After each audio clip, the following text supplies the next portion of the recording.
All right, guys, let's go ahead and get started. I don't want to hold everybody else up while we're waiting for some of the other folks to join. So we're going to start off today with a little bit of touch base. We have now completed our week one of the challenge, and I know for me it seemed like a very quick week. For some of you, it might have seemed the same, or some of you it might have been very long and exhausting. But nonetheless, what I want to do first is take some time for all of us to reflect on how we did. But before we do that, let's talk about some quick logistics. So we're going to spend about 15 minutes just chatting at first. And then we're going to kick it over to Karen Smith, and she's going to take us through eating smarter. All right, which I'd be willing to bet that we all could do that a little bit better. Okay, so she's going to walk us through that. She's going to give us a whole bunch of information for about 45 minutes. And then we're gonna kind of take a little quick breather after that, and we're gonna do a little interactive session where we are gonna join our breakout rooms and have a conversation around how did we do? What did we do well? And why did we do well? Where did we struggle? And how can we, overcome obstacles and do better next week? And then after that, we're gonna kick it to Isabella, and she's gonna take us through a presentation on moving more, the benefits of physical activity and exercise. And then from there, we're going to wrap up with some Q&As, questions, discussion, and then we're going to send everybody off for week two. So we're going to be focusing a little bit more each week on different content. So week one, we talked about committing. Commitment is huge. We talked about progress. Now today, we're talking about eating smarter and moving more. And then next week, we're going to jump into sleep and stress. So how can we manage stress better, and how can we sleep more soundly? So you'll see as we go through the challenge, it's going to continue to compound and build on top of each other.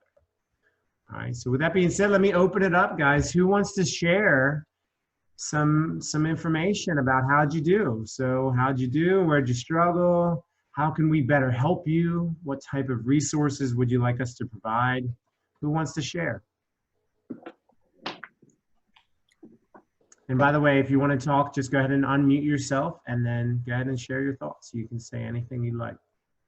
Well, my physician's assistant is lowering my blood pressure dose, so that's very encouraging.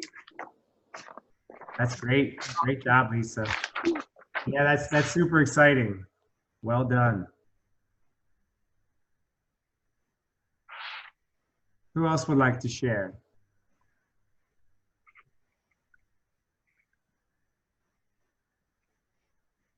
Oh, come on. I can't be the only one. All right, while you guys are waiting or trying to find your Am I allowed to share? Yeah, absolutely, Karen. Go ahead. Like I set a goal, just like everyone else did last week, to not eat after dinner. Like I've really been eating food after. I'm not hungry. I'm just like, oh, granola, that's yummy. So let me get a bowl and have 5 of them. And and it doesn't feel good. Like I'm just like, oh, like as I'm eating it, I'm like, I shouldn't be doing this, and have that like guilty feeling. So I said that I would not eat anything after dinner unless it was a whole food plant-based choice, or one other exception. So is I have some small squares of dark chocolate, and I never binge eat on those. Like I'll have one, I'm done, I'm great. So that's actually been going great, and I lost 2 pounds from making that change. And one night so this is what I think is most important to share. A couple nights ago, I was out on my deck doing work, and I came in around 8:30, and the dishes, I had cooked dinner, I came in from the deck, and like the dishes from dinner were still piled up on the countertop. And immediately I just was like, oh my gosh, I can't believe that nobody did the dishes. I cooked, blah, blah, blah. And then my brain went granola. And so I've been learning in a program that I'm doing that like usually like what we think is the problem is not actually the problem.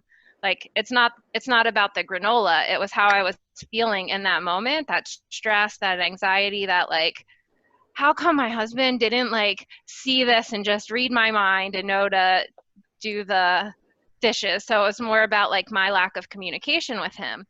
And so that's something I wanted to share because, often, in working with my client, they're beating themselves up over choices that they're making, and it's usually not about the choices. It's like in that moment, what are you feeling? Like, what do you physically feel? And if it's stress or anxiety, then that is that is something that absolutely causes your brain to be like, oh, food. So like focusing more on, what can be done to prevent that feeling, or another choice. Like I could have said, hey, Hogan, I wish I would have asked you to do these dishes. Do you mind coming here and helping me now? Like working out the communication. So just wanted to share that. That's great, Karen. Yeah, that's a great share, and that's a good reminder. It's not always the bag of chips or the beer or the chocolate or the granola in that example. It's what's making us feel that we need that, right? And I can definitely agree to that in my own life. And oftentimes, it's not the food that I'm reaching for. It's the fact that I got something I need to work through mentally. So that's a great share. Who else would like to share? How we doing? We're gonna spend some time in our breakout room, but for now, anybody want to share how week 1 went? Yeah, I had some dental surgery and didn't really want to eat much. Ah, okay. Well, that's a bummer, Michael. Well, lost a pound or two. Well, hopefully your mouth is feeling much better now. Yeah, it is. Thanks. Well, thank you, Michael. Who else would like to share? How'd you do this week? Who struggled? Who did really well? Who's hasn't even started yet? I tried to work on this. Oh, you're cutting out a little bit, Charlotte. Oh, Go ahead. We can hear you now. Go ahead.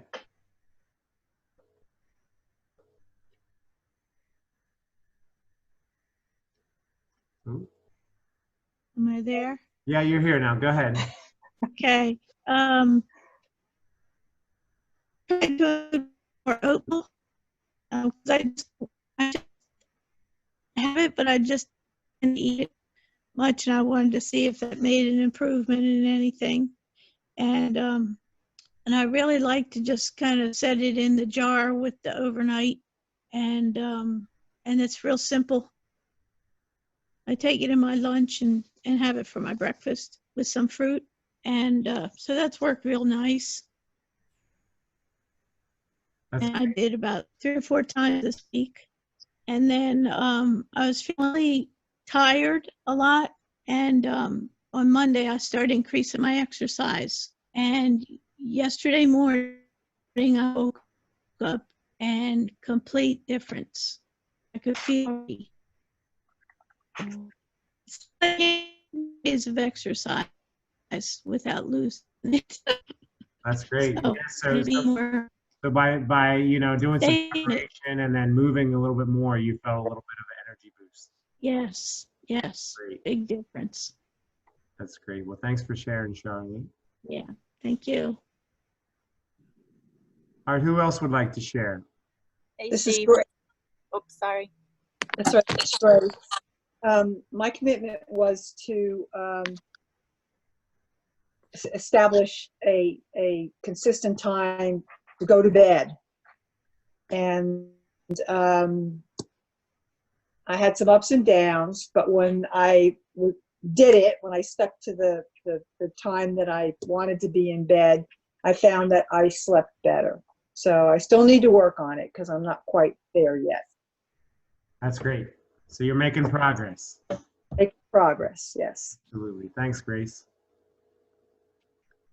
Who else was going to share? It was going to be me, Steve. I think Grace and I are on the same page. My goal was to try to sleep a bit more, and I think all but one day I got the 7 hours this week. So you always need somebody else telling you just do it. So That's great. it's kind of hard, but it was good. Yeah. Oh, that's awesome. Thanks, Jackie, for sharing. Yeah, and what's funny is especially something like sleep, and I know I had a rough week of sleep just because I was putting other things over. It was more of a priority, but for me, I can definitely say that I'm with you on that, Jackie and Grace. I think that making that commitment, and I always say is for a good tomorrow, it needs to start with a good night's sleep tonight, you know, and if we have that mindset, it can really help remember why, you know. So keep up the good progress, Jack. Who else would like to share? I have a weird thing to share. I dropped, well, I have this really great scale that does body mass and fat and fluid.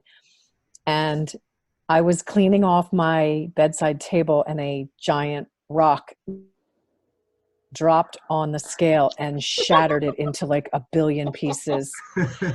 So I was like, well, that's either a good sign or a bad sign, but I did okay. I did find that the snacking, I bought candied ginger, which it's a whole food, but it helped me, like Karen was saying about the dark chocolate. She doesn't tend to have as much of it. So that was sort of me with the candied ginger. I only had like maybe 5 pieces in a 4-day period, which they're kind of small and flat. They're like the size of a 50-cent piece. So. Well, cool. So Julie, I guess an analogy we can all take. Let's choose the positive and think that that was a sign that you're going to be crushing your weight management goals, right? I really like that. No, yeah, or it's a sign that you need to stop weighing yourself and you need to just I thought about that too, but I kind of like to know, you know, when I feel a certain way in the morning, if I feel puffy or if I feel like, oh, my clothes feel really loose, I like to just kind of check and see where I'm at. But I haven't reordered one yet. I think I'm going to soon though. Okay. Well, thanks for sharing, Julie. Appreciate that. And keep the rocks out of your bathroom. All right, guys. So anybody else want to share before we kick into our first session today, which Karen's going to take us through Eat Smarter? Anybody else have a quick share? Yeah, I just wanted to comment on having motivation.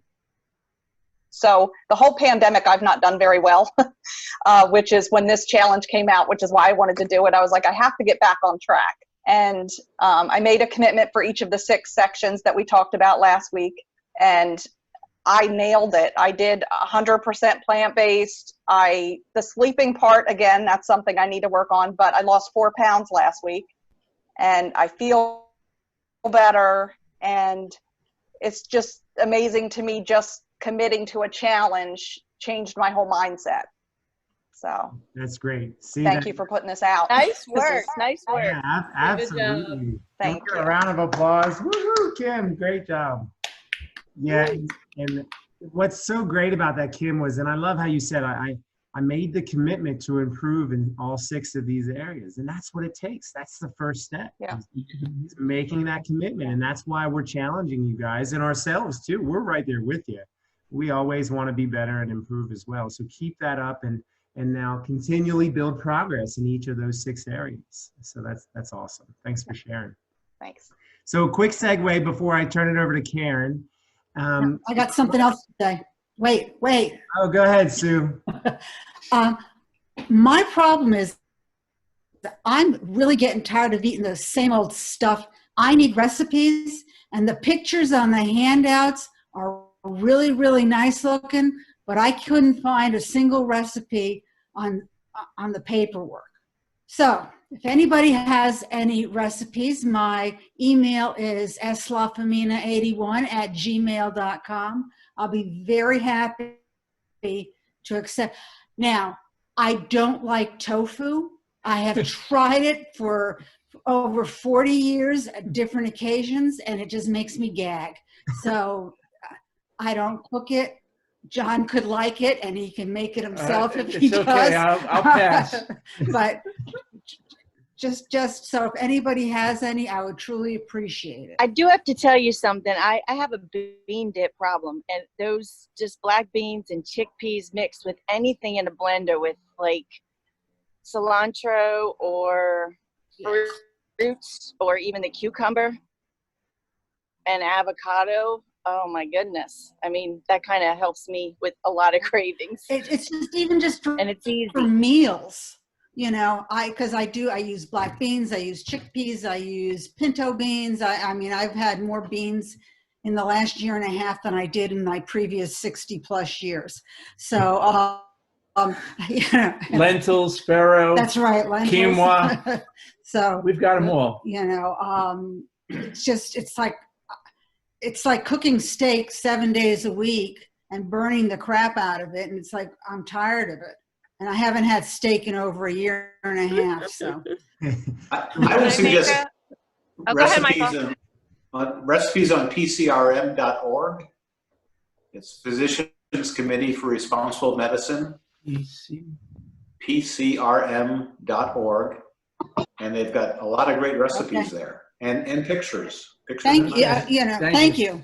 As long as they taste good. And they have that 21-day kickstart that you can do, Right. and they have great recipes on that. Yeah, and what we'll do as a takeaway, and we'll send out, we did this with the last challenge we had. We had a document that said whole food plant-based resources, and it had cooking shows, websites, all kinds of free resources that are out there. So we'll send that out as a follow-up. So I'll attach that, and then we'll also get that posted to the website under week 2.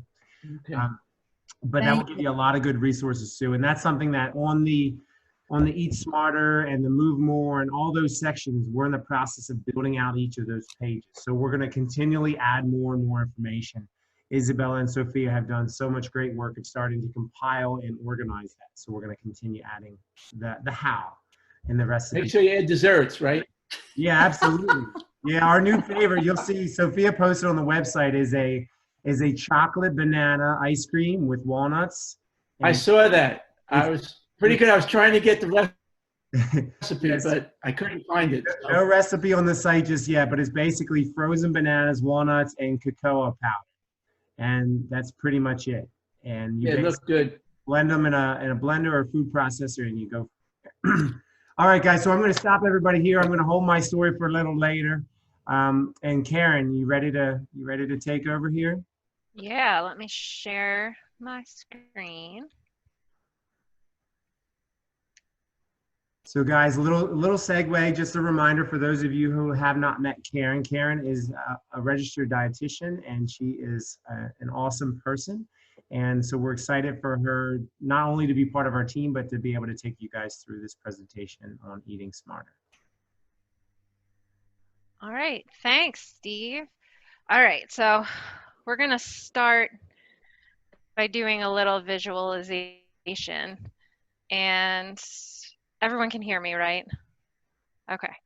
All right, so I want you to imagine, first, forgot this was the first slide. Okay, so I've divided this presentation into 2 parts. And the first is talking about achieving healthy weight. And that was the #1 goal of participants in the group. So I thought, like, in trying to get all of the pieces of nutrition into just one presentation, that is challenging because there's so much and like so many awesome studies. So the first half is going to be about how to achieve a healthy weight, and the second part is going to be more about disease prevention and reversal. All right, so now we're going to visualize. So I want you to imagine that you live about 13,000 years ago. All right, like this is your environment. So, imagine waking up in the morning, walking out of your hut made of tree branches and clay and leaves, and this is what you see. All right, and feel free to like unmute yourself or type in the chat box, like, what are you gonna eat if this is your environment? And what do you need to get your food? Any thoughts? Berries. Berries? Yeah, all right. What else might you eat? Nuts. Any ideas? Nuts?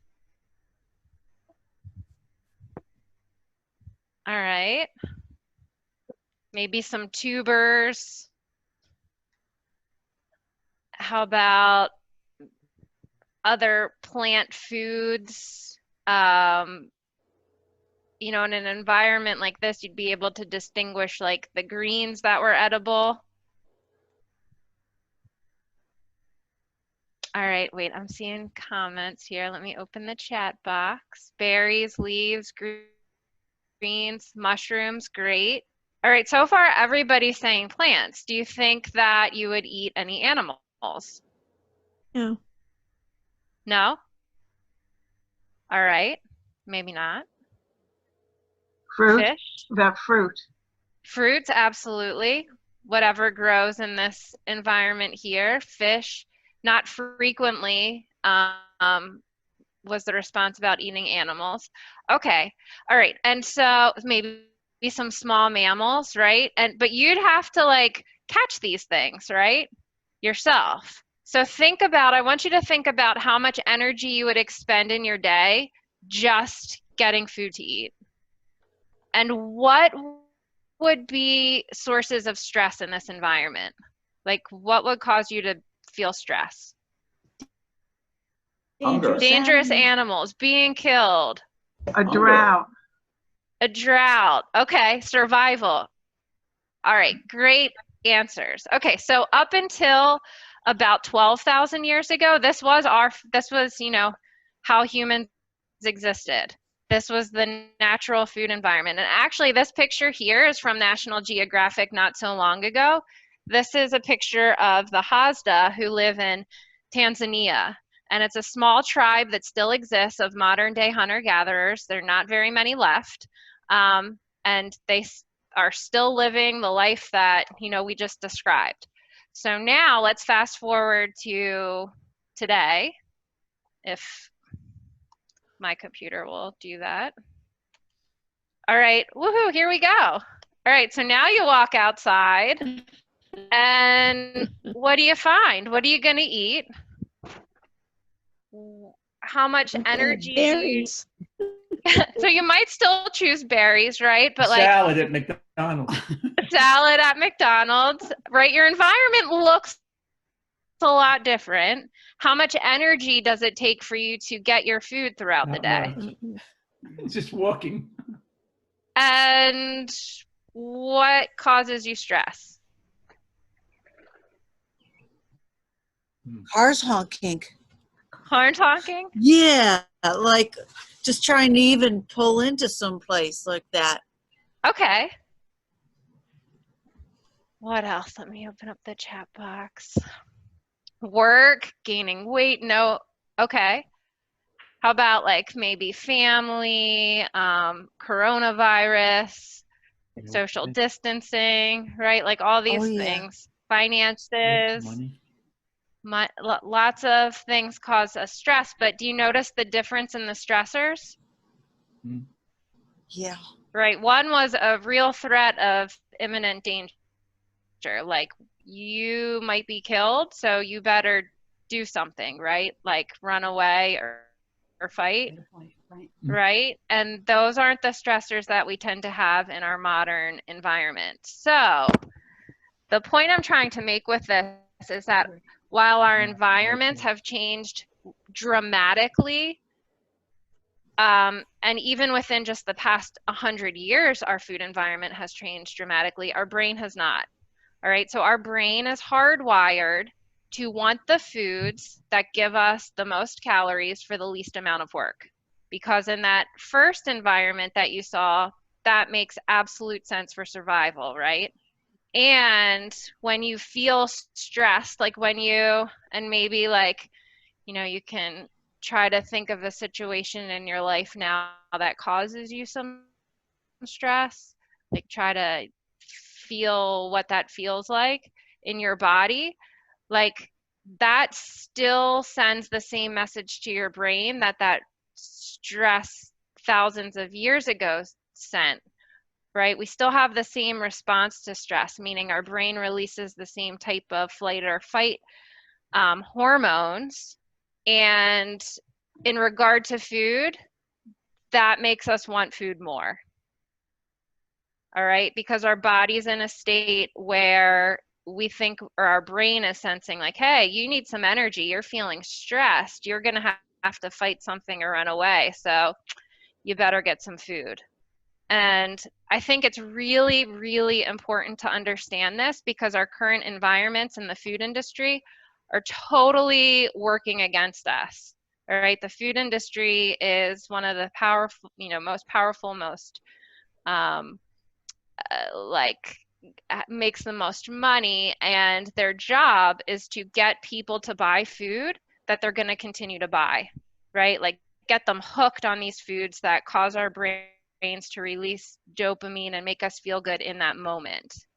All right, so that can be important in understanding, like, oh, how do I overcome some of the choices that I make now when it comes to food? All right, so when it comes to making diet changes, I'm curious to know what people have tried in the past.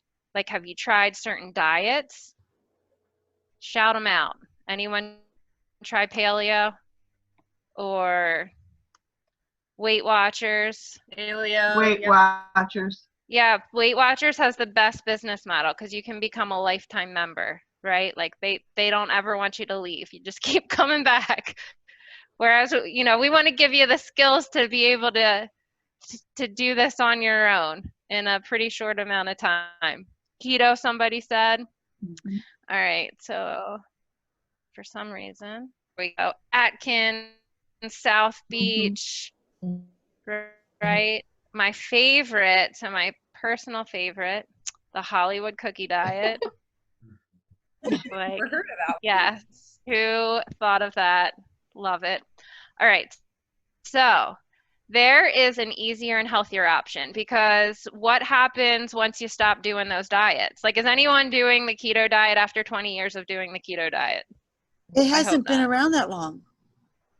Well, it has in very specific situations. Yes, so there's only one clinical situation where the keto diet has been shown to be helpful, and that is in people who have epilepsy. You got it. That it does not respond well to medication. Okay, so, right, those diets work until you don't do them anymore. So I want to share that there's a much easier and healthier option, and it's called calorie density. It's probably my most favorite thing to talk about, and in my opinion, the simplest way to think about food. If you can master calorie density, you can make decisions no matter where you are. So these stomachs are showing you how much food it takes to fill your stomach, right? For how many this is 500 calories. All right, now this isn't actually real, obviously, right? But the point is that you can eat a lot more foods when you're choosing whole plant-based foods for the same amount of calories as something like oil or cheese or other animal-based foods. Yeah, and I'm so excited to tell you more about it. It's honestly what has changed my life and like my relationship with food, because I'm done counting and like worrying all day. Oh my gosh, how many calories is that? How many grams of this or that? You don't need to do any of that.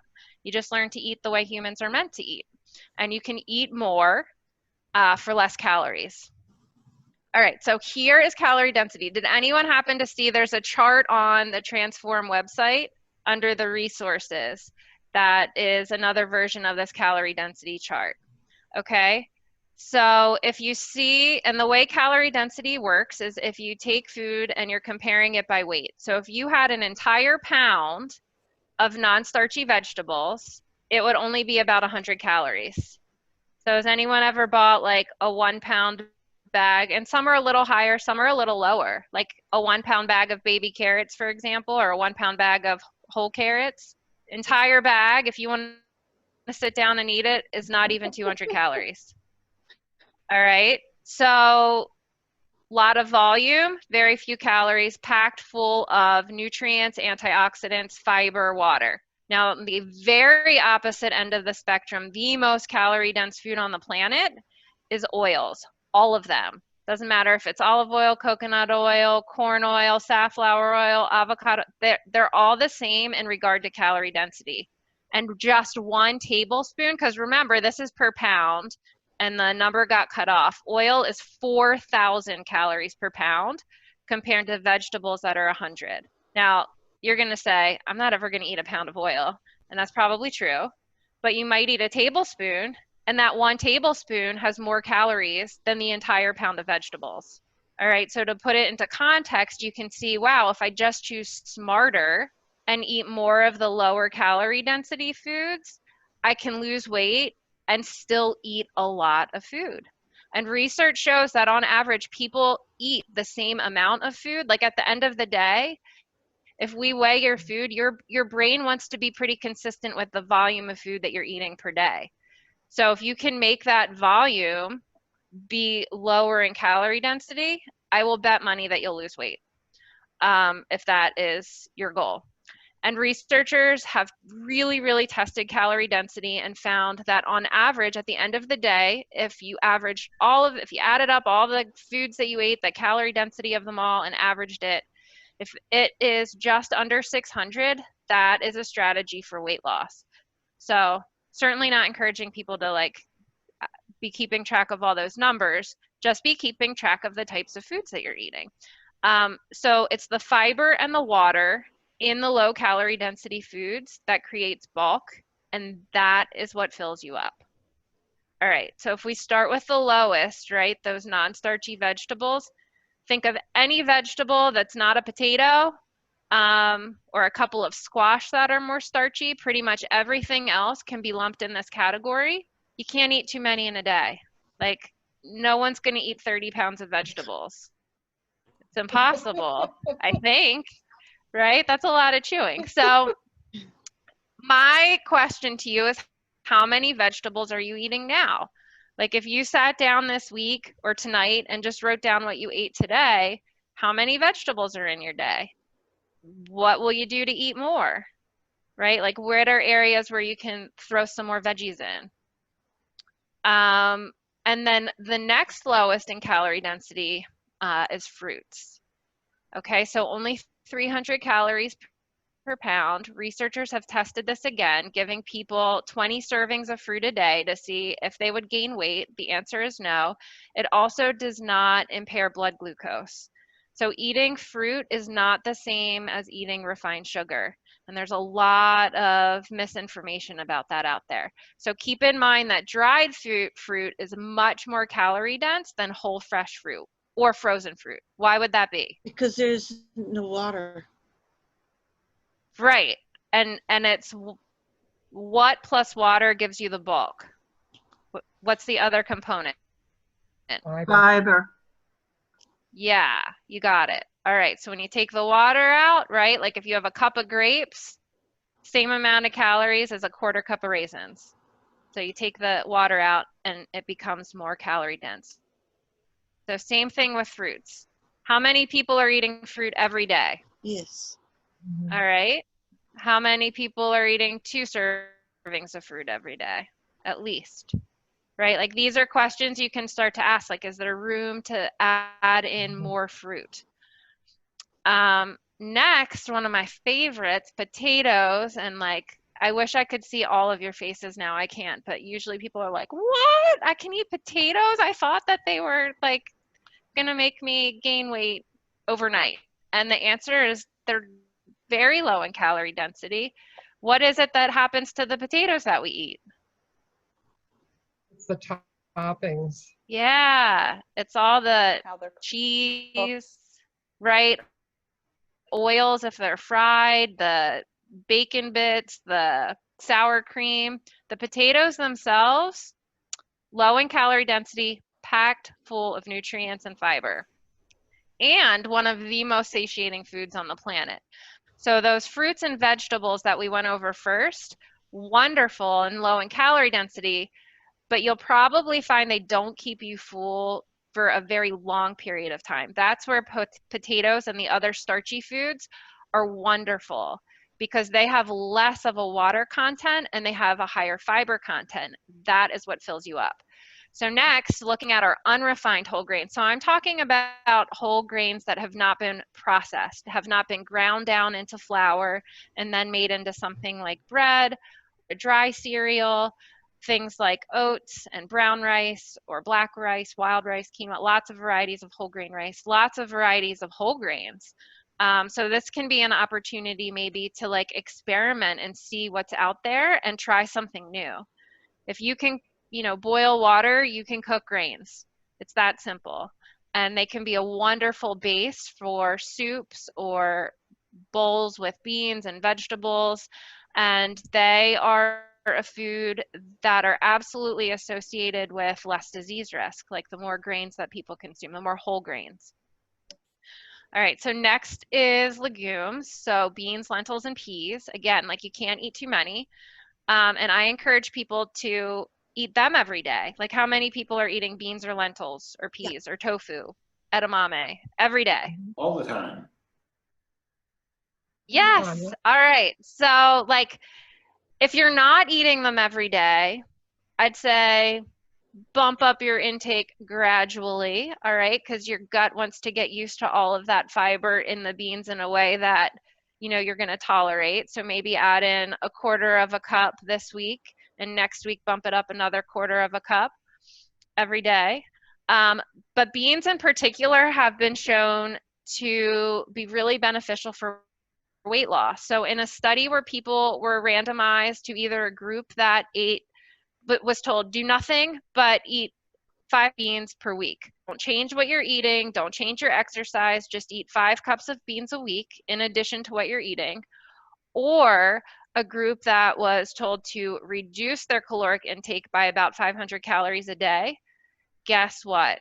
The group that ate the beans did better in terms of weight loss and had, you know, as good or better improvements in things like blood glucose and reduction in waist circumference.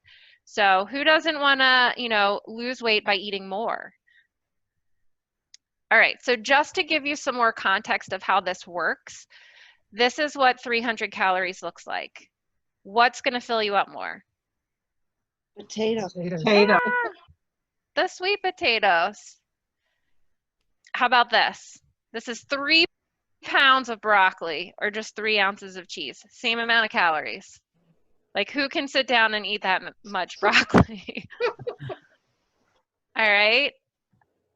And same thing, like you could drink the apple juice, or you could have the 3 whole apples that went into making the juice, right? Because when you have the juice, you're taking away the what?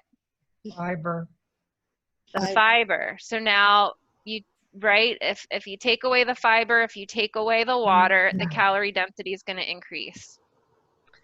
All right, so just adding like calorie density and fiber, my favorite things to talk about. So adding more fiber, like if that's one thing you focus on by eating more of those low calorie density foods, automatically you're going to consume less calories at the end of your day.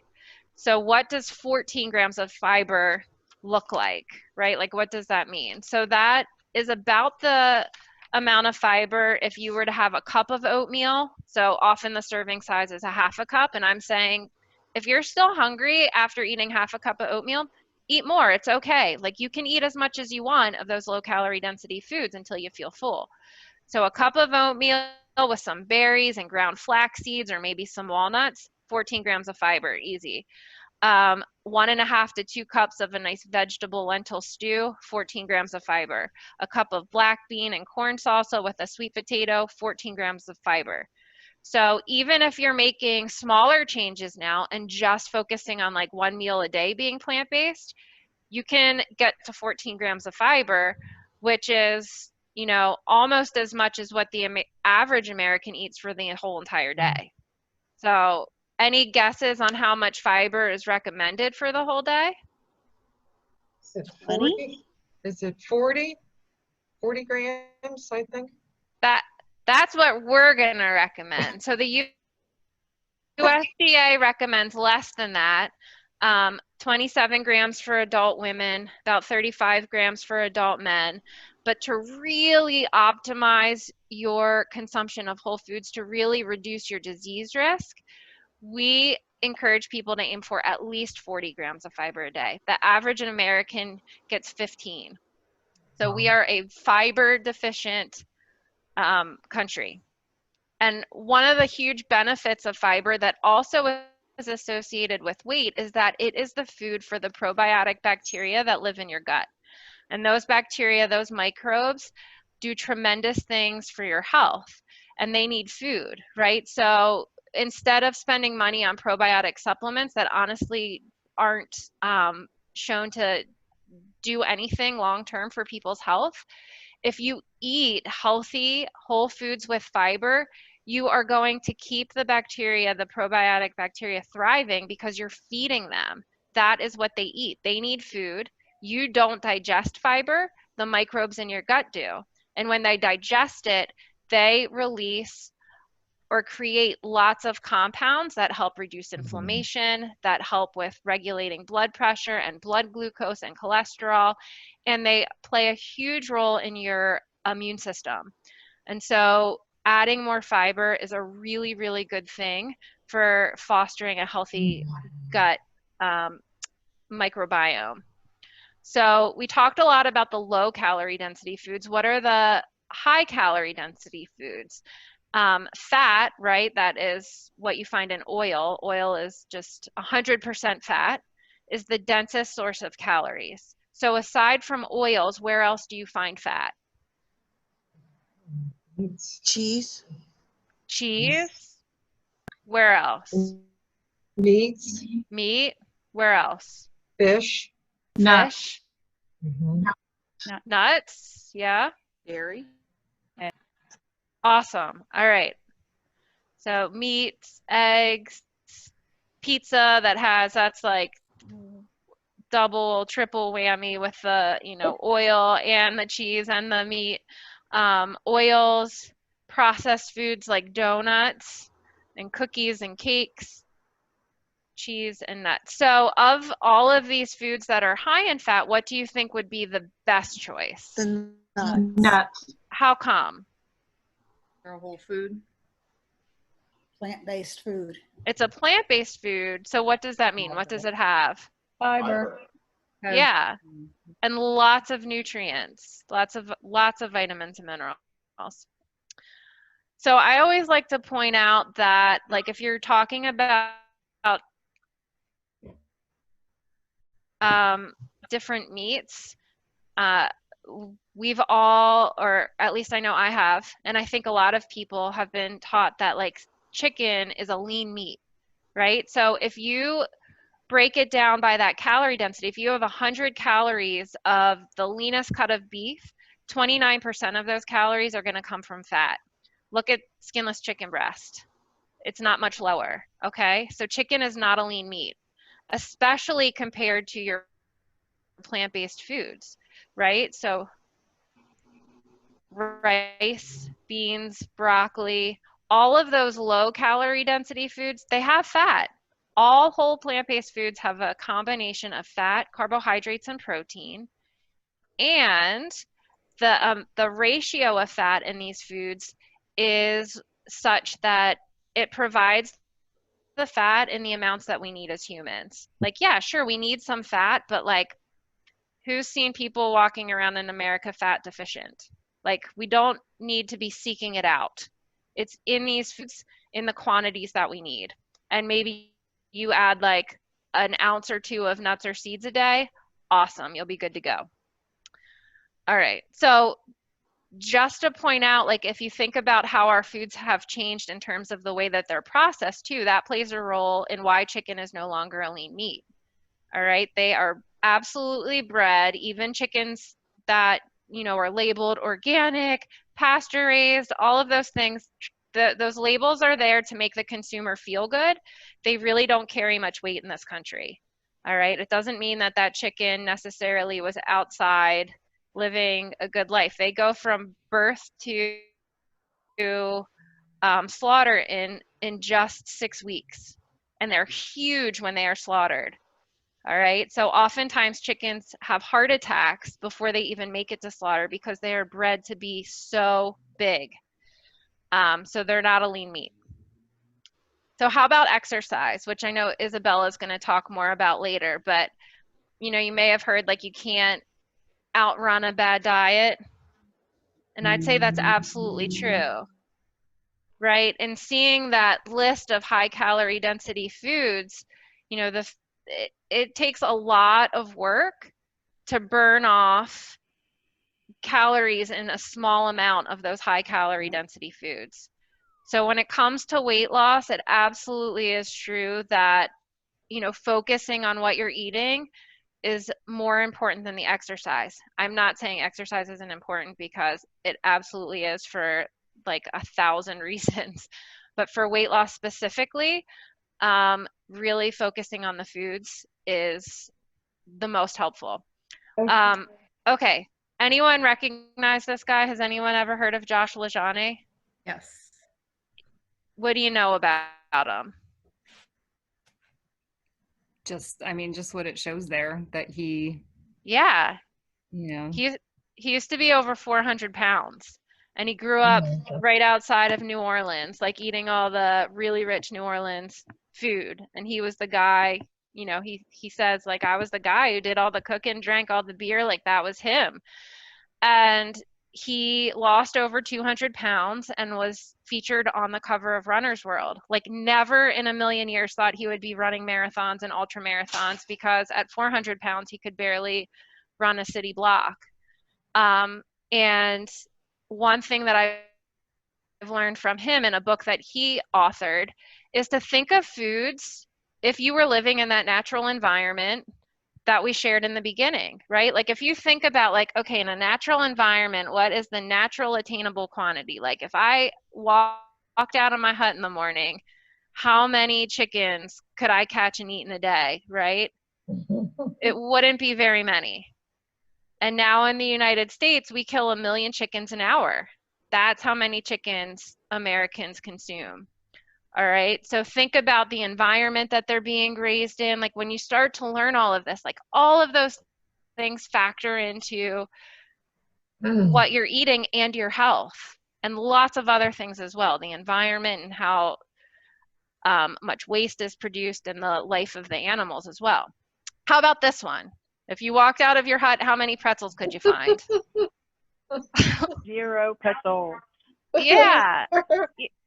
So I like to share this because, right, they're low in fat. They don't have that many calories. They're actually still very high in calorie density, and they're just not a naturally attainable food in that natural food environment. So I'm not saying, like, don't ever eat a food that's, you know, not in that environment. That's not my intention at all. I just think it's important. Like, I love this concept because I think it really helps in making healthy food choices, in what are truly healthy food choices.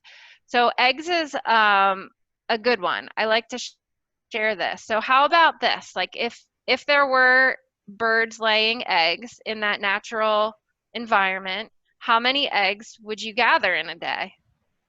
What do you think? Anyone have any idea how many eggs chickens in particular lay in a natural environment, not being bred and fed to lay more? You don't lay them every day, right?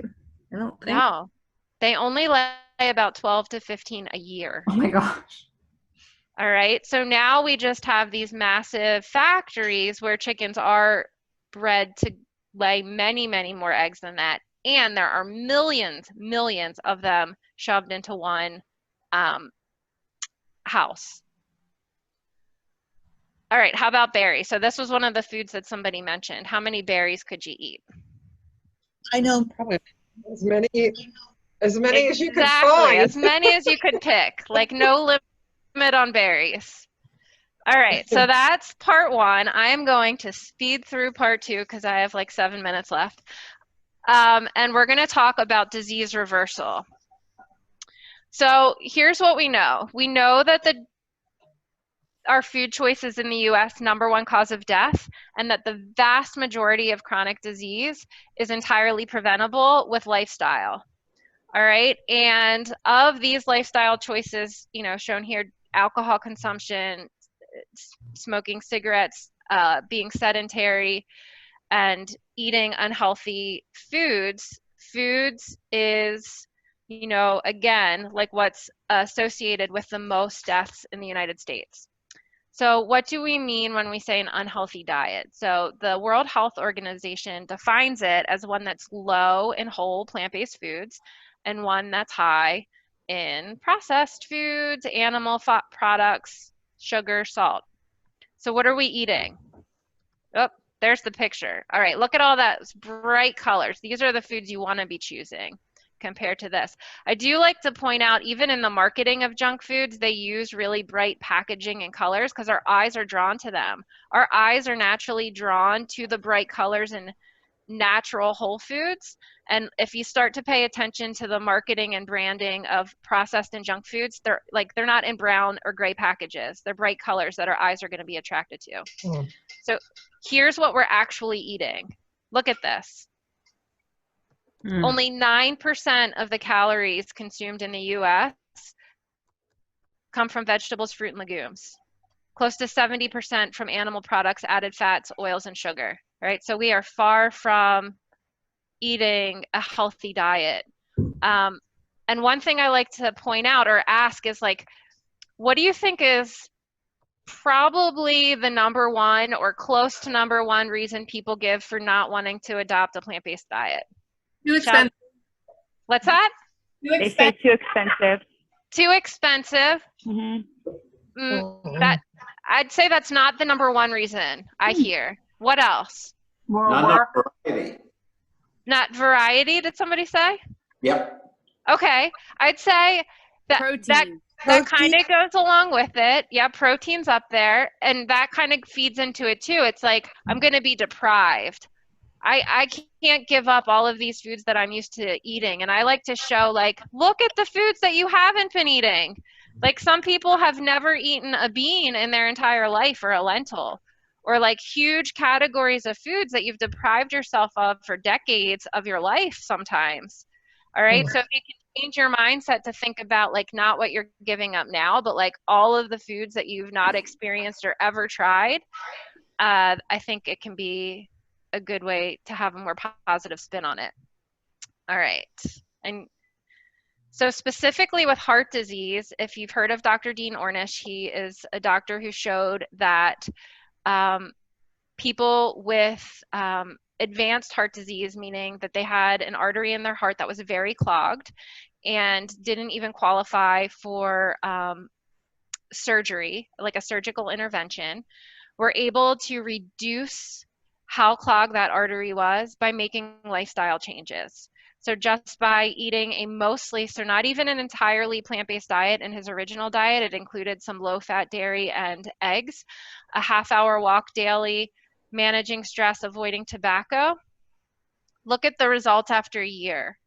Look how much cholesterol fell. The most important thing, like landmark studies showed that over 80% of the participants actually reversed how clogged that artery was. It's amazing, without any drugs or surgical interventions. There's like no drug on the planet that has that type of effect. All right, so this is what we're talking about, like actually opening up that artery. And so this is what happens. If you've seen the movie The Game Changers, I stole this from it. To actually, like, right, we can't see what happens inside our bodies. And if you could, after you eat a meal that's high in fat, especially saturated fat, like within an hour, your blood becomes more viscous. It's actually more thick. It's harder for your blood to flow. All right, there's less oxygen delivered to your muscles and your tissues. All right, so you can see how that can lead to high blood pressure over time, high cholesterol over time, increase your risk of heart disease. Whereas when you eat plants, this, you know, look at that blood, it's entirely clear still. All right, so here's what happens. Because your body absolutely has the ability to heal itself if you allow it, right? Like, think about what you eat and the choices that you make throughout the day. You go to bed at night, and that's your time for your body to like start getting to work doing repairs from damage that have occurred during the day. And so if you wake up at 8 o'clock and you eat, you know, a sausage egg McMuffin, well, now you have that thick blood, right? And right about the time that your body's like healing and the blood's becoming more clear again, you eat it's time for lunch. And now we're eating all of the foods that cause the blood to be more thick and for inflammation to occur. And the same thing happens throughout the day. It's a vicious cycle. So we don't ever allow our body to heal it, because you know, when we're laying down and resting, like we immediately re-injure ourselves in the morning with the first meal of the day. So if you just stand back and stop injuring yourself, really awesome things happen and your body will heal. So when it comes to salt, processed foods, animal-based foods, top sources in the US diet. All right, you don't see a single whole plant-based food on the list. So just by adding in more of those foods, you're absolutely going to slash how much sodium you're consuming. And I love this study. So if we take people, this study was looking at people who didn't exercise very much, eating an omnivorous diet. And they wanted all the participants to be about the same weight. So they found athletes eating a standard American diet who ran almost the equivalent of 2 marathons, about 48 miles a week for 28 years. That's what they averaged. Like, we're talking big time endurance athletes eating a standard American diet. And then people who ate plant-based and hardly exercised at all. All right, no surprise, like the people who don't move and don't eat great had a higher blood pressure. And keep in mind, so these were all normal weight people. No one was overweight in this study. The endurance athletes, yeah, great, right? Like you think that's a little bit high, at least the top number. But look at the people who didn't exercise at all, eating plant-based. And they were eating whole food plant-based, not processed foods. Amazing. All right, for diabetes, it's really important to understand the cause of diabetes, and that is having a high-fat diet, especially high in saturated fat. Fat interferes, so fat gets stored in your muscles and your liver cells where it's not supposed to be stored. Those organs are not meant to keep a lot of fat. And the fat inside your muscles and your liver is what interferes with insulin's ability to communicate, to allow sugar to exit your bloodstream and get into your muscle. Your muscles want the blood glucose. But when there's lots of fat in your muscles, your brain thinks, there's a lot of fuel in here already. I don't need any more energy right now, because you have all of this fat already stored. So again, if you allow your body to burn through the fat that has been stored by taking in less fat, diabetes can go away. Type 2 diabetes I'm talking about, or pre-diabetes. All right, and we know that diabetes can be reversed with weight loss.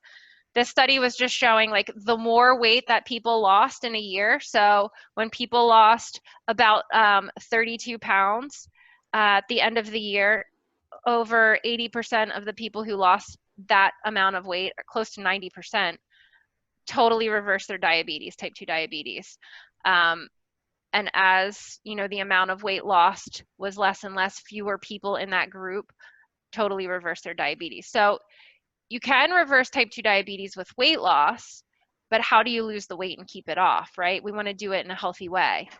So another option is to rely on a whole food plant-based diet that's really high in fiber and low in saturated fat. So in one study where participants were fed and fed and fed and not allowed to lose any weight, but were eating only whole plant-based foods, their diabetes was reversed. And that's what this is showing you here. All right, like people with diabetes for decades taking insulin saw amazing improvements, taking less medication in this study where they were eating plant-based and not allowed to lose weight. So how long do you think it took for people to get these results?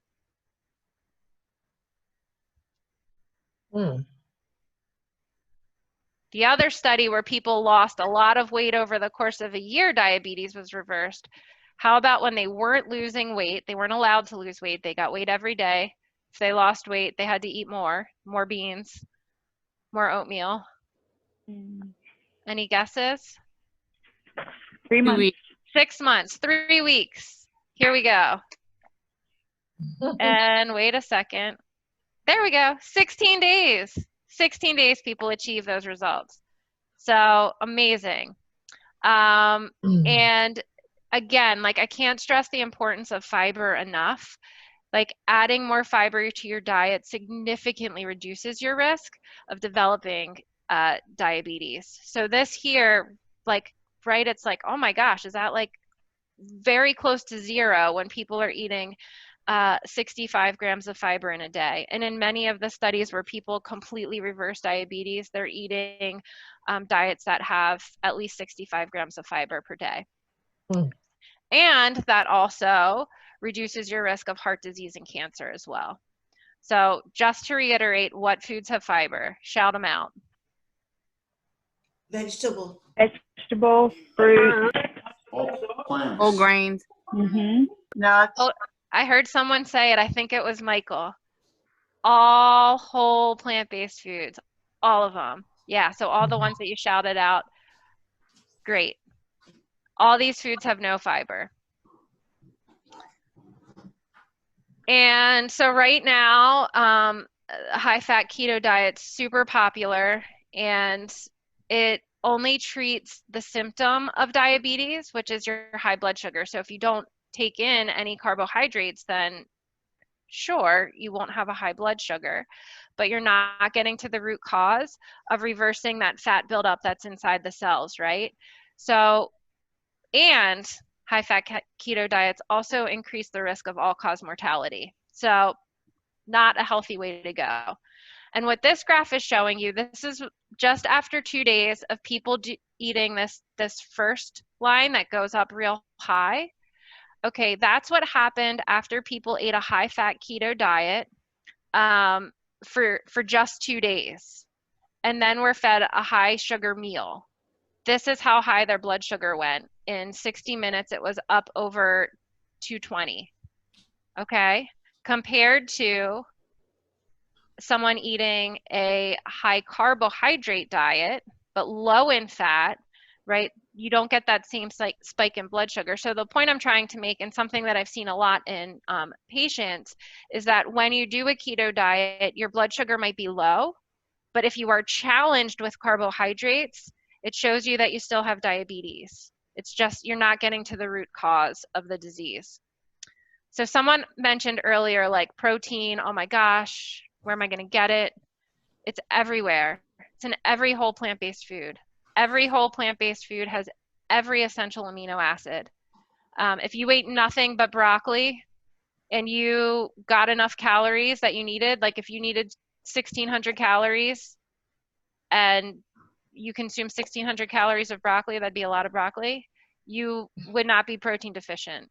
You'd get all your essential amino acids. So protein deficiency, I haven't seen it in the US in like generally healthy individuals. The only time I've ever seen it is in patients who are, you know, on hospice care and just not at all eating. So don't stress about the protein. Now, if you want to swap your protein, your animal protein for plant protein, that's a really good choice. And there are more and more studies showing that to be very true. And this was a Harvard Health Professional study done in 2016, had over 130,000 participants that were followed for about 30 years.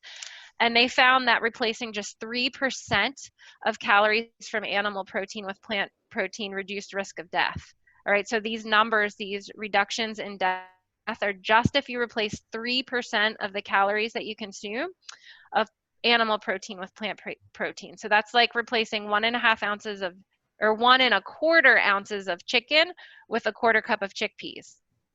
So think about if you did a whole lot more than that, how much greater the effect would be. And again, just to stress that like a plant-based diet gives you all of the nutrients you need, except for one. There's one supplement that everybody should be taking. Even if you're not eating plant-based and you're over the age of 50, what should you be supplementing with? B12. B12, you got it, vitamin B12. And we'll post, I will post something tomorrow about vitamin B12 on the website. Diet and cancer. Again, whole whole food plant-based diet wins out in terms of reducing your risk of cancer. The same diet and lifestyle program that showed that heart disease can be reversed was put to the test against prostate cancer. And people who were in the healthy group doing the lifestyle changes saw a reduction in their PSA, or prostate-specific antigen. That's amazing. That's like the cancer is no longer growing. It's going in the opposite direction compared to the control group where the PSA continued to go up. And these are the strategies that are absolutely best for people who want to reduce their risk of breast cancer by 62%. That is how important lifestyle is for preventing breast cancer. So maintaining your weight is one of the best strategies for reducing your risk of almost every type of cancer. And so hopefully the first presentation gave you some strategies for how to achieve a healthy or healthier weight. And here are the foods most associated with cancer. I'm gonna go really fast. Sorry, guys. And soy foods, I just have to scream out that it's not true that they increase cancer risk. They don't cause cancer. It's the absolute opposite of that. That whole or minimally processed soy foods are correlated with the reduced risk of several types of cancers. And they're also shown to help lower blood pressure. All right, dairy, I just like to point out that it's not something that any human needs, right? It is meant to make a baby grow. So just like human breast milk is meant for a human baby, and once that baby no longer needs its mother's milk, like it doesn't even make sense that we should be drinking the breast milk from another mammal. So there's no need for it. It causes a lot of inflammation, and it's associated with increased risk of a lot of different chronic diseases. All right. I think I'm going to let everybody look through these on their own, but just to say the healthiest living, longest living populations on the planet, the blue zones, this is how they all eat.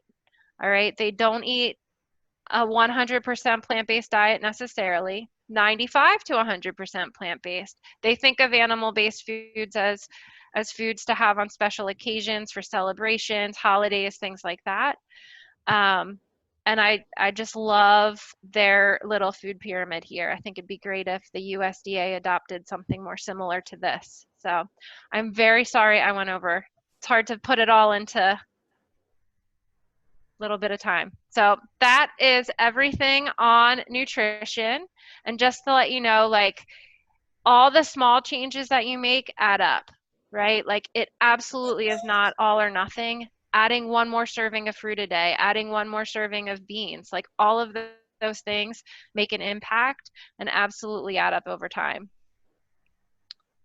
Yeah, thanks, Karen. Really appreciate you clarifying that for everybody. And it's absolutely okay and great that you went over. I know that this is such an important area of not only what we all need to focus on for health and preventing disability and death and all that, but also it's the most highly desired from our participants as well. So as of today, we have 57 participants, and a good majority of you that submitted your goals all had nutritional based goals. So that's really great. So thank you, Karen, for that.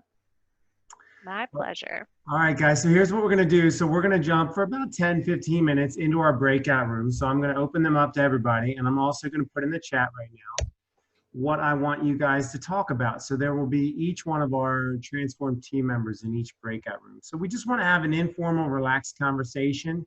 You may or may not be with the same folks from last week, but basically what we're going to talk about is what did you do well during week 1 and why? And then what are you planning on doing during week 2? What are we going to commit to, like Kim mentioned earlier? What are the things that we're deciding we're going to commit to? And let's have a conversation about it. Let's put it out there. Let's tell some people. Because keep in mind that the social support aspect is huge when it comes to health and well-being and living a healthy lifestyle. Tell people about it. Shout it from a mountaintop, right? Do whatever you have to do, but let people know what you're working on, because it gives you that added little bit of accountability, but also support. All right, so let's jump in our breakout rooms now, and then we will come back together, and Isabella is going to take us through Move More. All right, guys, let's go ahead and jump in our rooms.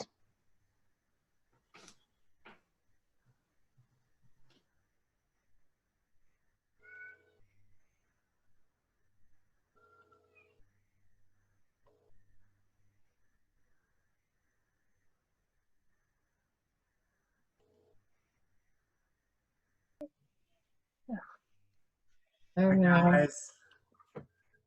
Hello. Are we Oh, good? gosh. Let me see here. Who do we have? What happened? Did you join your room, Kathy? Yeah, I did. And something happened. I guess you're in our room then. Let me see here. So how we doing, guys? So how'd we do week 1? Oh, gosh. Did Let me we see do where okay? I did okay. I got my husband to substitute a black bean burger for his red meat burger. That was really super big. That's great. And Really big. What did he think, Michelle? He liked it, but he kept saying, I think Karen might have told you, he kept saying, I'm going to lose man points. I'm going to lose man points for this. No, Like, don't tell anybody. He's actually gaining man points, right? If you really Yeah. thought about it. No, that's great. And how about the kids? Did the kids try the black bean burger as well? No, that's the next struggle. Yeah.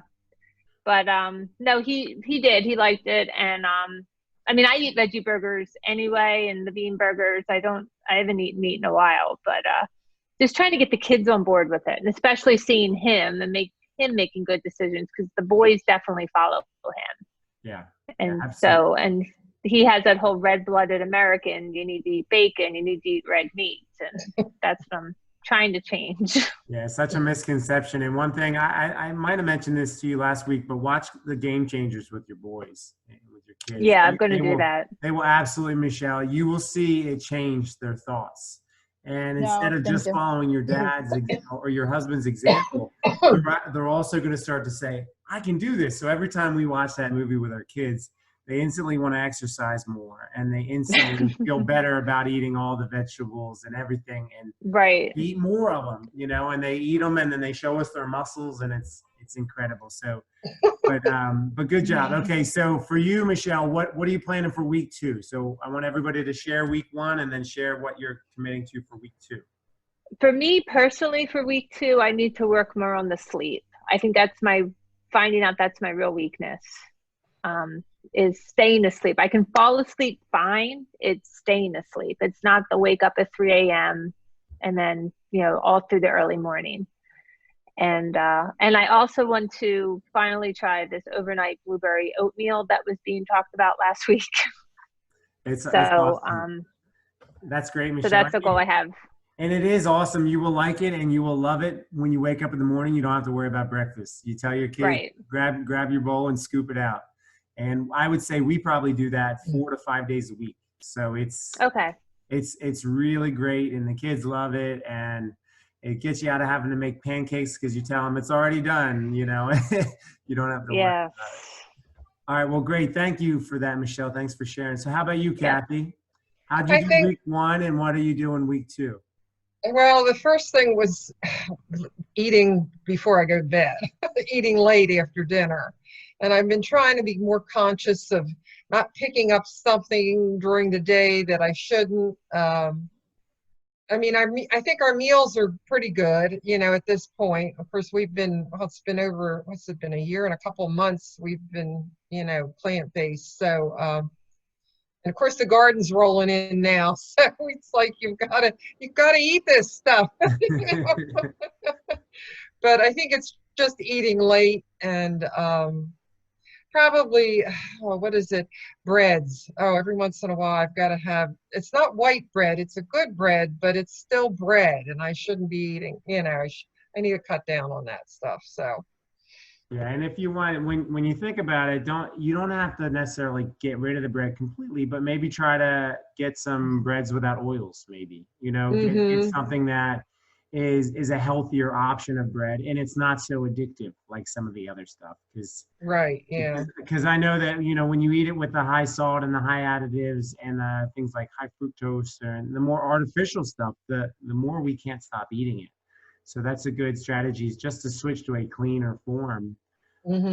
Or even do what we did for a while with the bread, was we started freezing it all.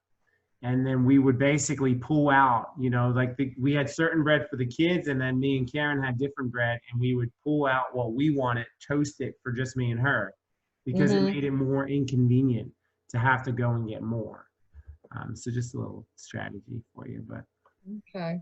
well, thank you for sharing, Kathy. So how about you, Mary Ellen? I think my eating went pretty well this week. My kids did try what I make, not very much. So I'm still making separate dinners for them and my husband. But I made like a peanut noodle thing with vegetables that they tried, but then had the other dinner.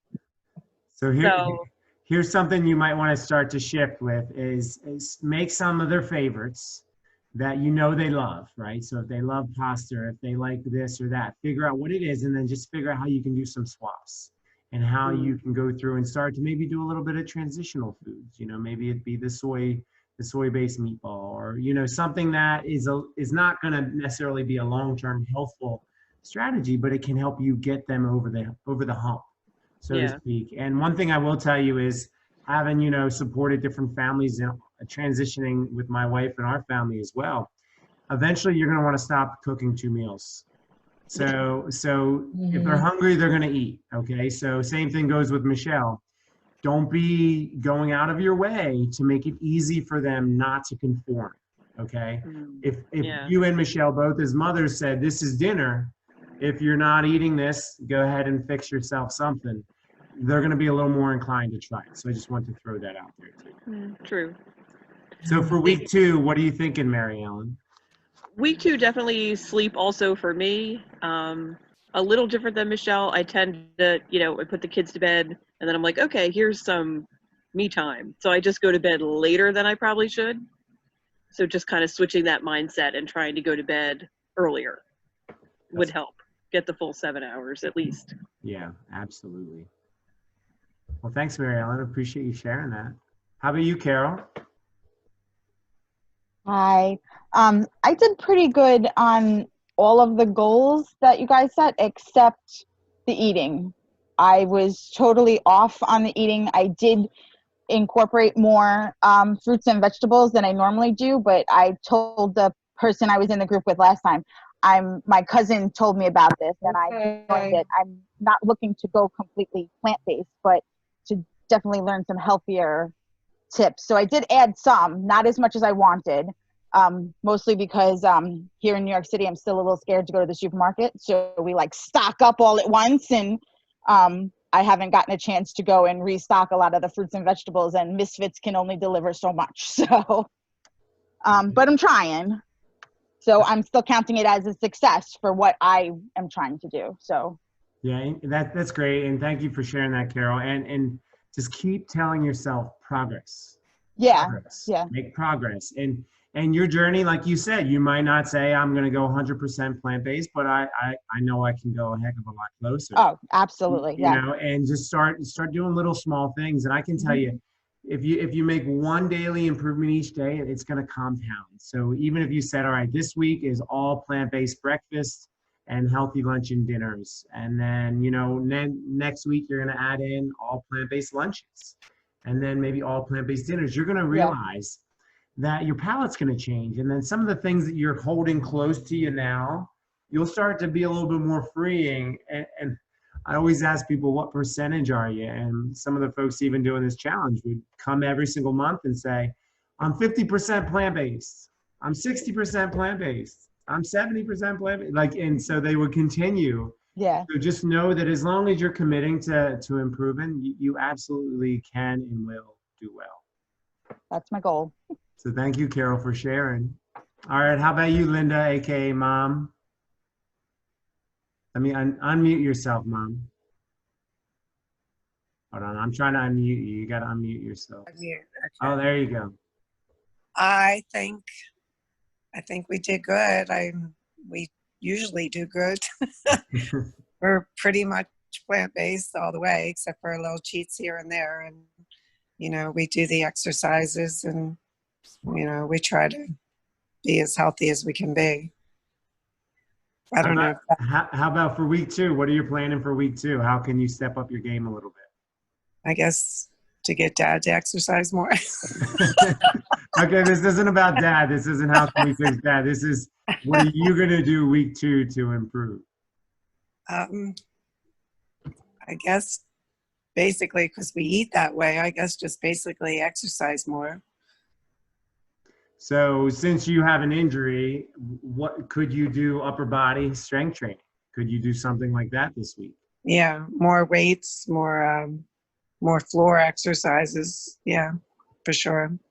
And now I have new exercises for my foot. So Yeah, no, that's good, and certainly injuries are a pain in the butt. But yeah, that's something that just consider what week 2, and even write it down. I remember Dad always would tell me, write down your goals and then sign it. As cheesy as that might sound, when we sign it, we commit to it and we put our name by it. So that's good. Well, thanks, Mom, for sharing. All right, guys. So I'm gonna go ahead and get ready to close out the sessions. But what I'll tell you is, for me personally, I'm doing decent, but here's what I've noticed is this week I've been sacrificing sleep. And so similar to Michelle and Mary Ellen and some other folks, and we've been doing a lot of home renovation projects here at our house, and you can probably see some of it in the background. We're working on our chairs and all that good stuff, but on our table. But what I notice is it has a spiraling effect. So essentially, when I don't get enough sleep, the next day I eat worse. And the next day I'm more tense. And when I'm more tense, I'm more frustrated. My relationships are worse. And so what we have to understand, and this is a good moment for us to think about, how all these areas are interrelated, and how when one is out of whack, it's going to affect the other. Okay. So most times we're eating poorly, like Karen said earlier, it's not because we're hungry. Half the time we're not even hungry. We're eating it because of an emotional reason. We're trying to fill a void of some sort. So just try to keep that in mind as we move forward, and I'm saying that to myself as well, but how can we continue to make progress each and every week? All right, guys, so I'm going to go ahead and jump out of this and then close the room here. All right.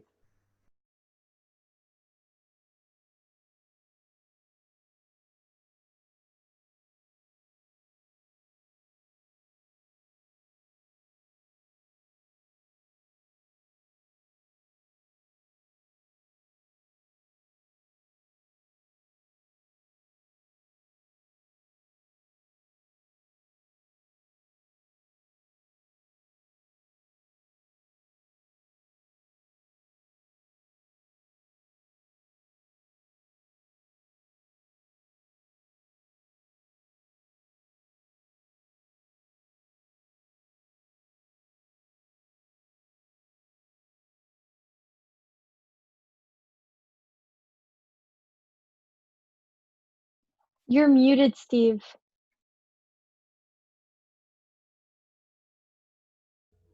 I said some good jokes too, and nobody heard it. People were smiling, and I thought they heard it, but I saw your mouth moving for a while, and I was like, is he talking?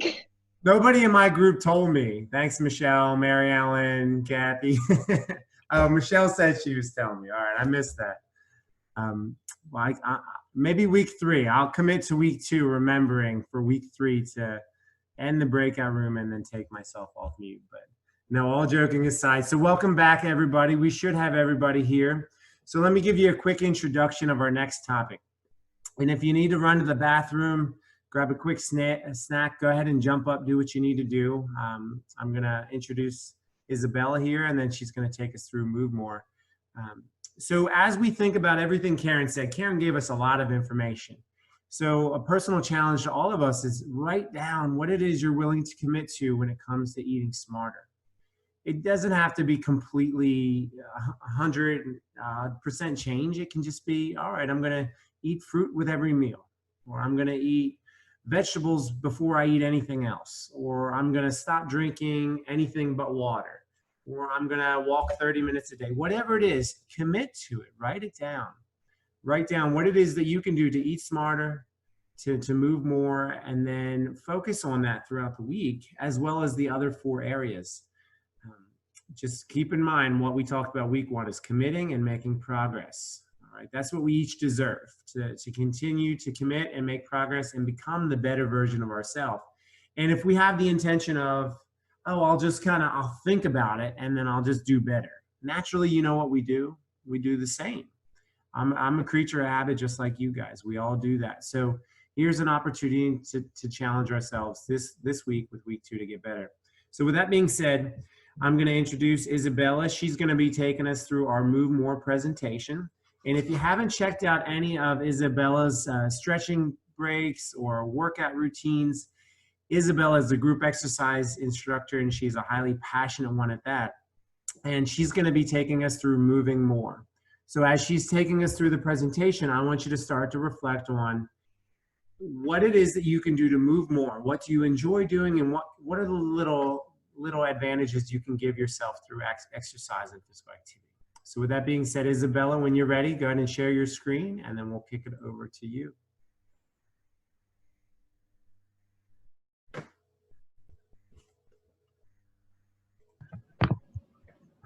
All right, whenever you're ready. Sorry, yes, thanks for unmuting me. I am trying to share the screen. It's being a little slow, but... And by the way, Sorry. guys, a little clarification. Isabella goes directly from teaching a group exercise class and then jumps into our challenge session right away. Not saying she looks like she just worked out, but I do, but but because of the fact that, you know, she's basically going from one good thing to another. So with that, Isabella, I'll turn it over to you. Thank you so much. Okay. And quick clarification, Isabella, can you make your screen fit to page so that way? Oh, yes, of course. I forget how I did that last time, though. Okay, 1 second. Should be at the top where it says fit to page. Fit to page. I don't see it here today. See the letter O in the word more? Just go straight up. More? Yeah, move more in the title, the letter O in more, and just follow it straight up. The first, it only says stop. I'm sorry, I have no idea how. What if I made it smaller? Like, did that help? No, it's still cut off. Really? Maybe you're not seeing it on your end. On our end, we're seeing where it says fit to page in the top. Oh, I'm so sorry. Yay. Thank you, Sophia. You were totally telling me, and I just couldn't see it. Thank you. I'm so sorry. I'm not the best with Zoom, or with Internet Explorer, I guess. But this is better? Yep. All right. Awesome. So, move more. So, obviously, we're talking about physical activity, exercise. I know that you've probably been told 1,000 times, but it is so important to stay physically active. It's a very essential component of your health. So physical activity refers to all body movements produced by the skeletal muscles, resulting in an increase of energy expenditure. But exercise is planned and structured movements that's done to purposely improve or maintain components of physical fitness. And it's like Karen said in her presentation, I believe, exercising is important, but if you don't have the right kind of diet, you need both to maintain optimal health. And to lose weight or to maintain your healthy weight, exercising alone is not enough, but it is important.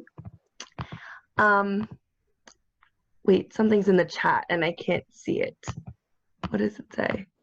Please, please on the message below. Oh, thanks. Okay, he was just telling me to exit that out.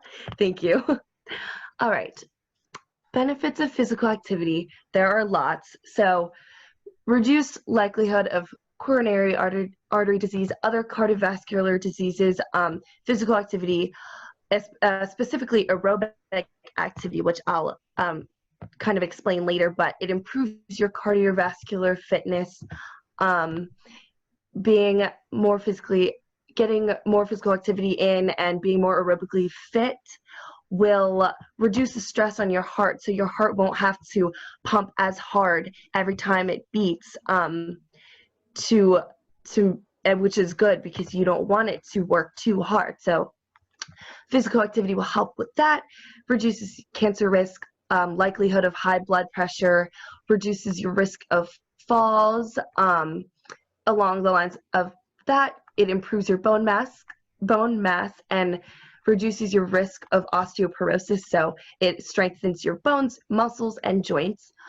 reduced risk of metabolic syndrome, type 2 diabetes, improved weight management and immunity. And then it also improves your mental health, self-esteem a lot of times, increased energy, increased well-being, reduces your stress and anxiety, and improves your mood. So when you exercise, your body releases chemicals called endorphins that trigger a positive feeling in the body. So a lot of times after you finish a workout, you'll feel that you are in a much better mood and have more energy when you started. All right, guidelines for physical activity. So adults are advised to get in at least 150 to 300 minutes of moderate intensity, or 75 to 150 minutes of vigorous intensity, along with 2 or more days of strength training per week. And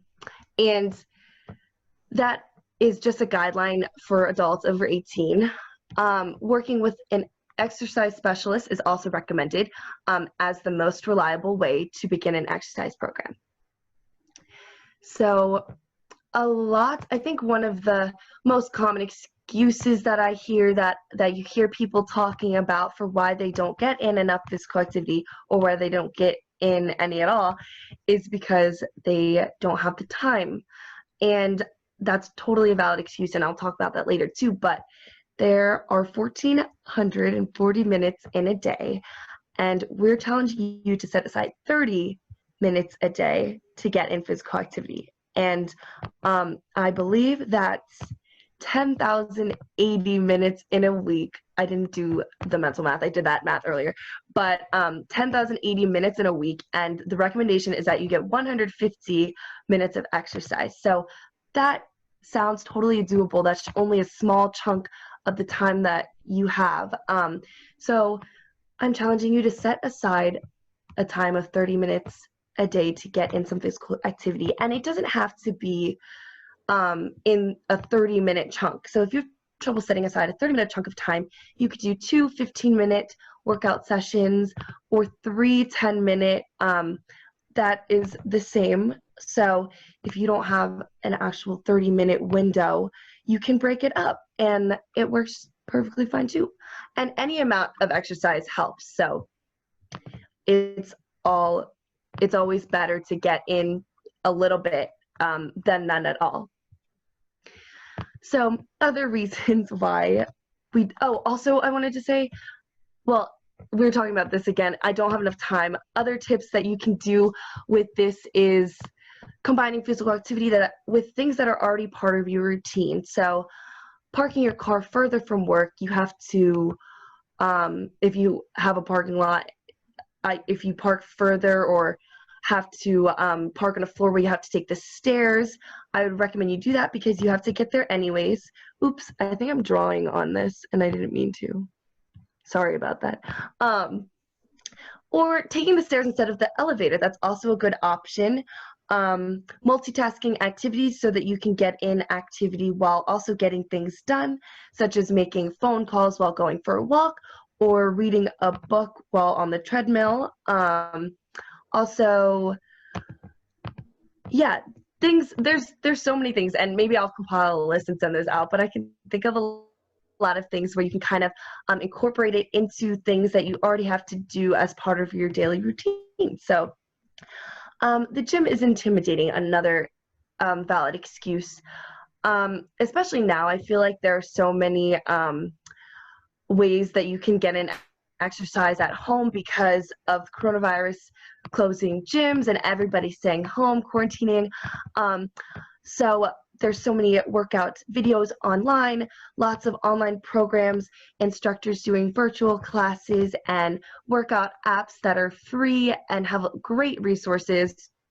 I encourage you guys to try those out even once the gyms start opening back up, because it is oftentimes more comfortable for people to work out in the comfort of their own home rather than in a gym setting, because it can be intimidating for sure. Another tip for that is to find a workout buddy or a friend to go with. Same thing here. If you get bored during exercising, I find doing it with other people makes it less boring. So finding a workout buddy and, or trying group exercise classes, because the atmosphere of a group exercise class is supposed to be fun and the instructors are encouraging and lively, and there are lots of different types of classes to try out. Along with that, if you don't know what to do, you could try those classes. I love group exercise classes. Obviously, I'm biased because I do teach them, but there are so many different types, and the instructors will tell you what to do if you don't know what to do. Another tip for that one is to get a personal trainer or ask a friend who knows more about exercising to help you out. And lastly, I'm too tired. That's also a very valid excuse, but I would recommend pushing through, because exercising, you'll find a lot of times it will increase your energy. Your blood flow will increase and wake you up. A lot of times you'll find yourself feeling much more energized after you work out than before. Also, stretching, yoga, walking, Pilates are all low impact, low intensity workouts that I'd encourage you to do if you think that you're too tired. Stretching really is a good one, because stretching can be relaxing, stress relieving, and is a very important aspect of physical fitness that many people forget to incorporate into their exercising schedule. So, other tips for getting into exercise: choosing activities that are personally appropriate, convenient, and enjoyable. Starting slow, again, finding enjoyable activities. So you might have to do a little exploration, finding things that you like to do. Exercise is not one size fits all. Everybody likes to do different things. So finding what you like for you. So starting slow and then progressing to more strenuous or vigorous activities. Getting friends or family to be active with you and help keep you accountable. Accountability, definitely, if you get friends to work out with you, that will help with that. And it's very encouraging too. Scheduling workout time into your schedule like you would with other commitments.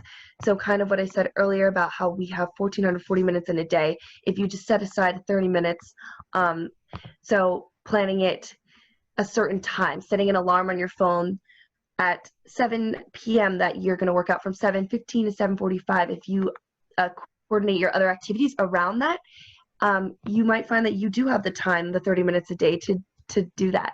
And I know a lot of us, we like to sit on our phone before bed for an hour or 30 minutes, and I challenge you to dedicate 30 of those minutes to do something else, take a walk, do a Pilates video or a stretching video, and then you are putting your minutes every day to good use. And then also, it is not good to sit on your phone before you go to sleep, so that's a plus for putting that time into physical activity instead. And well, that was kind of a tangent. So another tip: ride your bike place instead of driving, park further from your destinations, and multitask, which I already touched on in the last slide too. So there are light physical activity that you can do, moderate and vigorous. Light intensity activities require the least amount of effort, and they don't provide the same health benefits as moderate vigorous activity, but they are still good to incorporate into your daily life. And these don't cause a noticeable change in breathing, in your breathing heart rate like the more vigorous ones will. But I want to explain, a MET is the amount of oxygen consumed while sitting at rest. So when you're just sitting doing nothing, that is a 1 MET activity. That's like the baseline. And light physical activity is less than 3 METs. So if this makes sense, 2 METs would be equal to 2 times the amount of oxygen consumed while you're sitting at rest. So the more intense the activity, the more oxygen, the more METs, if that makes sense. Hopefully it does. Moderate physical activity, 3 to 6 METs. These activities require more oxygen consumption, which is why it's more METs. and your heart beats faster than normal. You can talk but not sing while engaging in moderate physical activity. So there's this thing called the talk test where you can kind of test how intense the activity that you're doing is by the ability or by how well you can talk and maintain a conversation. So in moderate physical activities, you'll be able to carry a conversation, but you probably won't be able to sing a song. And vigorous physical activity, you will have difficulty talking, maintaining conversations greater than or equal to 6 METs, and these require the highest amount of oxygen consumption to complete the activity. So these will really get your heart rate up. And I've included this chart here of at-home activities, just to kind of put into perspective that sweeping carpet, 3.3 METs, doing something, moving furniture, pushing around heavy objects, that'll be 6 METs, so vigorous activity. Playing with your dog, 4 METs, playing with your kids, 5. So METs are really just a way, they're kind of like a measure of the intensity of using them to describe the intensity of physical activity. And here's some more activities: light, moderate, vigorous. You can kind of see those. I won't read through them all because of time, but yep.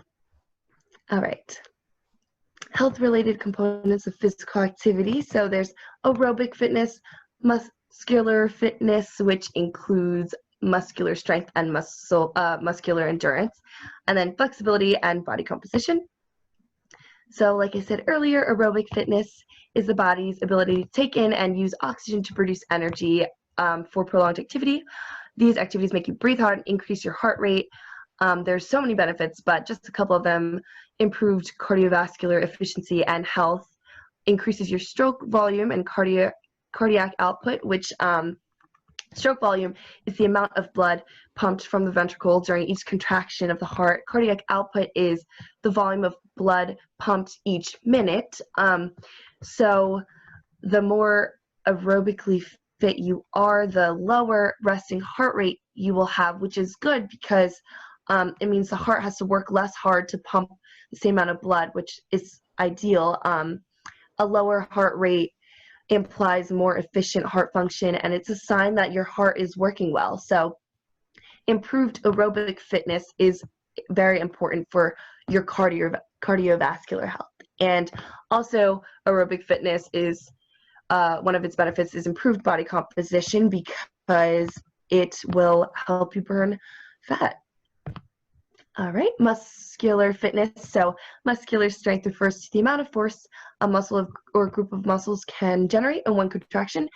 And muscular endurance refers to a muscle's ability to exert force repeatedly without fatiguing, or the ability to sustain a muscular contraction for a length of time. So that is, you can see here, to improve muscular endurance, you're going to use lighter weights and more reps, while muscular strength, you'd use heavier weights and fewer reps, because it's the max amount of force your muscle can generate in one contraction versus the length or the endurance.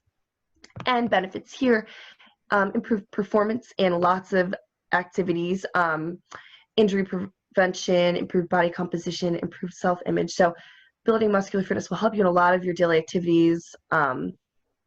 Flexibility, the ability to bend joints and stretch muscles through a full range of motion.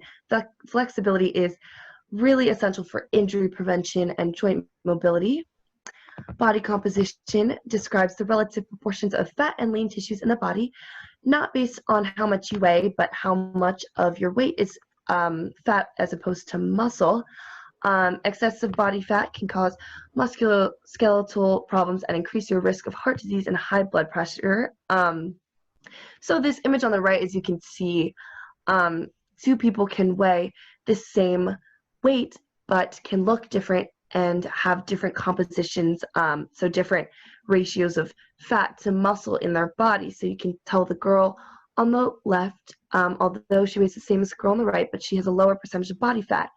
And going along with that, if you feel like you've been eating right and exercising and aren't losing weight, I would say don't be discouraged, because you might be gaining muscle weight and that's where the weight might be coming from. So don't be discouraged by the numbers on the scale. If you've been working out and you're like, why am I gaining weight? Well, muscle weighs more than fat, so it might be that you're gaining muscle.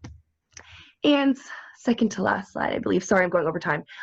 Activity types. So there's aerobic or endurance activities, including running, swimming, biking, hiking, playing sports, dancing, stuff like that.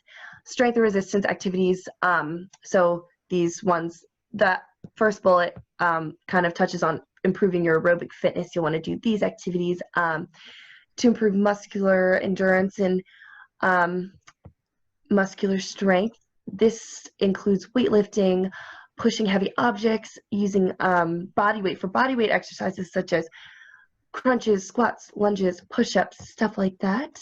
Flexibility activities include stretching and some forms of yoga, sometimes Pilates, stuff like that. And balance activities include Tai Chi, forms of yoga, Pilates as well. Dance, I find, too, can improve your balance and flexibility. And lastly, important reminders. Wear comfortable clothing and footwear while exercising. Keeping hydrated is definitely important. You're sweating, losing a lot of water. So keeping hydrated before, during, and after exercising. Stretching to prevent your body from getting injured. Already touched on that. And kind of similarly, warming up before you start and cooling down when you finish. Also paying attention to any pain or discomfort you might feel during working out. So there's normal workout discomfort and burning, but then there's pain. So if you feel pain, you should stop before you risk injuring yourself or injuring yourself further if you've already sustained an injury. And following your doctor's recommendations concerning medicines or other health conditions that might be of concern. And also, lastly, well, I already touched on this in the beginning, and I didn't include this, but exercising alone is not enough to maintain optimal health. You'll want to eat a healthy diet too, so don't forget about all that important information that Karen taught us before this, because combination of eating healthy and exercising will get you to where you want to be, allow you to achieve your health goals that you listed on your Google form, and assisting you with your weight loss and weight goals. So yeah, both are important, but that is all. Let me stop sharing. That is physical activity for you guys. Hey, thank you, Isabella. Appreciate that. Any questions, guys, for Isabella? Very good. Thanks. All right, so guys, as we wrap up today, I know we got about 10 minutes left, and I want to stay close to our time. And as always, we want to give everybody the time for additional support and questions and clarification as well. So as we reflect on today's topics, both eating smarter and moving more, we don't need to stress ourselves out about it and think, well, I'm not exercising and I need to exercise daily, or I'm far from plant-based and I need to go completely plant-based. Remember the phrase progress. We have to commit to it and say we want to be better. That's the first thing, but then we have to say, what are some actionable steps I can take to make progress and head in that right direction? So what I'd like to challenge everybody right now is write it down, type it, say it to your husband or wife or whoever you're with and say, this week I'm gonna blank. All right, shout it out. If you want to put it in the chat, actually that's a good idea. Let's all type it in the chat. Let's commit to it.